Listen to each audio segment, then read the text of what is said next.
The Omicron variant first reported in South Africa in late November. It's still unclear whether it's more transmissible or more vaccine resistant. Well, in the meantime, some new mandates are going into effect. In New York City, for example, the mayor is enacting a vaccine mandate for all private employers. And joining us now with more insight on this is Washington Post correspondent Brian Peach. Brian, thanks for being with us here. First, let's talk about this mandate in New York City. This is a first of its kind there. Can you give us a breakdown of how this is going to work and what the likely challenges will be? Yeah, the mayor there, Mayor Bill de Blasio, has said that it is the first of its kind in the nation. It's kind of unclear if it will face any challenges because a similar mandate issued federally by the Biden administration is tied up in the courts right now. So it remains to be seen if there will be any problems there. Or legal challenges, I imagine, Brian. Yeah, for sure. He sounds pretty optimistic about it. He said that one of its defenses is that it's more universal. It applies to all private employees in New York, and they've already instituted in October a mandate for public workers. And so I think it remains to be seen whether there will be legal challenges there. You've been following so many different tentacles of COVID. I want to talk a little bit about these home tests because the CDC is really recommending we use them more. In what way? Yeah, the CDC is recommending that we use them at home, and the Biden administration is pushing for insurance companies to reimburse them. I think for a lot of people, it's just more convenient if you have a COVID test at home that you can just take if you're curious or you think you might have been exposed.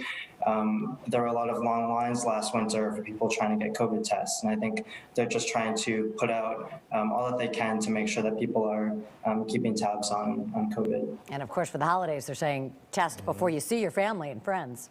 Yeah, and on the subject of the tests here, Brian, the U.S. is lagging behind many other countries when it comes to the at-home test. Can you tell us about how pronounced that difference is and how the U.S. is trying to fix it? I haven't done too much reporting on that, so I wouldn't want to get too deep into that. All right. Well, in the meantime, let's talk about the pledges that the United States is making here to try to get more vaccines to nations that are in the poorer categories here. Understand a $400 million commitment to that effort. Can you tell us how that's going? Yeah, the U.S. has really tried to be on the forefront of distributing global vaccines around the world.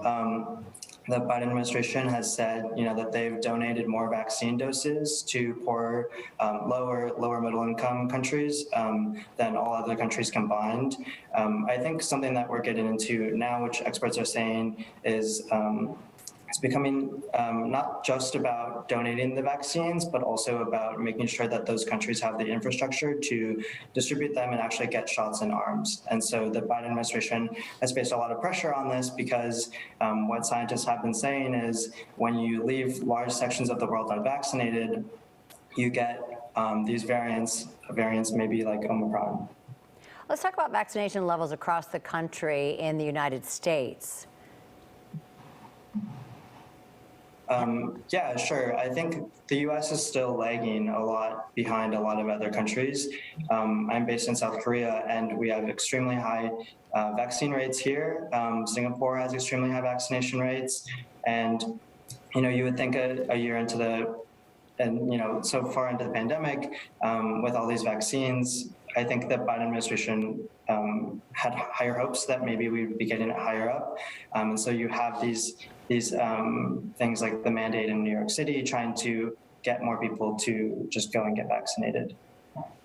And with the variant here, are you getting a sense from the administration, Brian, about how long it'll take for them to figure out about the transmissibility and the vaccine immunity? Yeah, so transmissibility with the Omicron variant you're referring to? Yes.